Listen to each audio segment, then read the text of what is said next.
Okay, we are now down to the last two modules. Module 7 and 8 are actually bonus topics, and they are basically the application of all of the things that we discussed, the concepts, the mathematical, the calculations, the use of Excel, and Python programming are actually um, all of them are involved here, okay, or applied here. So we have data analysis for Six Sigma problem solving. That's for module 7. And this one is um uh more on managerial aspect already. So if you are not aiming to be on the higher part of the ladder, then no need to learn this. Okay? And actually, everything that we talk about are essential managerial skills. So if you don't need to be a manager, then you can forget this course, or you don't need this course. These are actually essentials for learning how to manage your organization or your project better, right? And we use statistical analysis for managing our data that will be used for coming up with the best decisions, especially for improving our organizations or for achieving the best results in our projects. Okay, so data analysis for Sigma problem solving. Let's define data analysis. I mean Six Sigma first. Uh, okay, so this one is a quality management system, or a QMS. That is a set of techniques and tools for process improvement. Okay, so um, we solve the problem. We try to solve the problem that hinders that improvement. Okay. So if we can solve that problem, then we can achieve that improvement. Okay. So it's also a disciplined and data-driven methodology focused on eliminating defects. So defects is something that is not perfect. Okay. So uh, if something is referred to as a defect, then it has significant imperfection already. Um, okay, and Six Sigma is also a measure of quality that strives for near perfection. Because if there are defects, then we cannot achieve perfection. And for example, if we are producing certain products, certain type of products, then for like an electronic component, and we produce, let's say, 1 million pieces in within a certain time period, and 1 million in 1 million there should be very little defects only, or zero to a few only. Okay, and we use actually if you wonder why Six Sigma, because that is based on a statistical concept called six times the sigma, or the standard deviation. Okay, six times the standard deviation. Meaning that's our basis for determining um, whether something can be considered a defect or not. Okay, so what we want, Six Sigma is equivalent to allowing only 3.4 defects per million opportunities, or DPMO. Okay, so that's what we want. Out of 3.4 million, we only want uh three or le three or less. Okay, we don't want it to reach four. Okay, otherwise that no longer satisfies the standards of Six Sigma. Okay, and with that, Six Sigma reduces variation, so products or services can be delivered as expected reliably. So, for example, if you are transmitting this um, specific data rate, like if you are obliged to transmit because of your contract, you are obliged to transmit at this speed, like uh, let's say 10 Mbps. Okay, then you are um, instructed to transmit 10 Mbps, uh, and of course, that's not always the case. There will be times that the system fluctuates, and what we want is the to restrain the fluctuation within a given range only. Okay, so that range is covered by our Six Sigma. So we have six deviations downward and six deviations upward only. So within that range only, we have the upper control limit and lower control limit. So if we can achieve that, if we can restrain our performance within that range, then we achieve the Six Sigma standard. And that's what we want here, okay, for achieving near perfection. So, um, Six Sigma, aside from defect reduction, is also used for cycle time reduction, like minimizing the time it takes to solve a certain problem or to provide a certain solution. Okay, so there are many types of Six Sigma methodologies, and our main focus here is this one, the DMAIC. Okay, but before we go to that, let's have this quick overview, okay, from the Six Sigma PH page, Facebook page. We have here a guide that we can consider, but we're focused on the Six Sigma only. I mean, on the DMAIC approach. So the DMAIC is somewhere here, right? So that's our focus.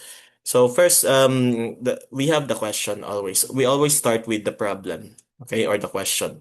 So the question says, is the process or project you want to solve or complete done one time or recurring? So if it's a one time only, meaning it's not continuous improvement, it's a one time improvement, then you have these options. And the MAIC is not in the list. Okay? It's not on the list because the MAIC methodology is within the recurring side, meaning we are considering continuous improvement. It's not a one-time solution. Okay, so now we have the next question. Have you tried solving the problem before? If not yet, then best you should manage the problem first. Okay, you make use of a certain project management methodology, like for example, if you don't have that system yet, then create the system first. Okay, using a project management methodology like the Kaizen and the Lean. Okay, once you're done, then you can check if it solves the problem, if yes or no. But if it has been solved and but needs more improvement, then you proceed again here. And yes, still recurring. The next question would be, do you know the root causes of the problem? So if this is the part where we decide for the mic or not. If we know the cause, then no need to perform the mic methodology. Okay, but if we don't know, then that's the time we perform the mic methodology, and we can most likely the problem could be somewhere in the process because of the defects or somewhere because of the delays. Okay, so in the mic, we have these stages, and that's what we're going to talk about in the next slide, right? So according to this guide, we only follow this part. We only cover this part. And the rest are for other approaches, which can also you make use of data analysis techniques. Okay, so the MAIC, the one I've been mentioning um, a few minutes ago, the MAIC stands for define, measure, analyze, improve, and control. So this is a process improvement methodology of Six Sigma That is a data-driven improvement cycle used for improving, optimizing, and stabilizing business processes and designs. Okay, so the define stage outlines the borders of the project. Okay, so we do these things. And then the measure collects, this is the part where we collect the data pertinent to the scope of the project. Okay, and followed by the analyze phase. Okay, this is quite complicated. So there are iterative operations here. So we go back and forth here until we have come up with a solution that we can use for the improve stage. So we implement that solution in the improve stage, which completes a test run of a change to be widely implemented. Okay, and after we have implemented the improvement or the solution for the improvement, then we can proceed to the last stage, the control, which develops the metrics that help leaders monitor and document continued success. Okay, so we're going to describe them more in the next part, I think. But before that, I just have to emphasize this part. Um, right? So we define, we measure, analyze, and based on our analysis, we have the question of should we modify the design or not? Or should we redesign? Or is there a need for redesigning the proposed solution? Okay. If yes, then go back to the measure. Maybe we have to adjust our baseline data. Okay. Or our that will also affect our analysis. Of course, we have to adjust. We have to analyze again once our baseline data has changed. Okay. And then, of course, based on the output of our analysis, we come up with a certain design and check if is it good enough or should we redesign it. Okay, if it is if we need to redesign it, then we go back again. So back and forth. But if we're fine with it, then we can proceed to the improve phase. So this is where we implement the chosen design or the chosen version of our proposed solution. Okay. And once done, we proceed with the controls phase, right? Let's give emphasis to the objectives. By the way, in the defined phase, we okay, we aim to clarify the objectives to solve. Okay, what's the problem, by the way? What are the corresponding objectives for our proposed solution? Okay, we decide how we will measure the current situation. We define the project coverage and the team, and we agree on what will be considered as success. Because as long as we don't achieve the thing that we consider as a success, we go back and forth. We do it again and again, right? And in the measure, our objectives, we only have one objective. We want to understand the current situation. That's why we make use of our baseline data to check how far off are we from the supposed standard or supposed um, values that we are should be getting. Okay, how far are we off, or how um what's the scope, or this is the part that we are able to understand what should be done because of based on the data. Then we have to do these things. We have to make this we have this or in short, because of this phase, we can now confirm the problem that we have defined. Okay, we can say that okay, indeed we are below the average satisfying results, something like that. We are far off from the standard. We lag in the race. Okay, so based on the data, okay, that we present in the measure phase. Okay, we ask questions like do processes and systems currently work? So we check them, and we can consider that as our baseline data. And we ask questions like, how well do they perform? All right. And based on the data that we have collected, we perform the data analysis here. So, but before the data analysis, we narrow down first the possible root causes of the problem. So we perform things like root cause analysis. We try to understand the root causes behind the current performance levels, and we identify where to act to achieve the best results. Okay. And in the improved stage, based on our analysis results, we come up with a solution, and then um, we of course implement that in the improved stage.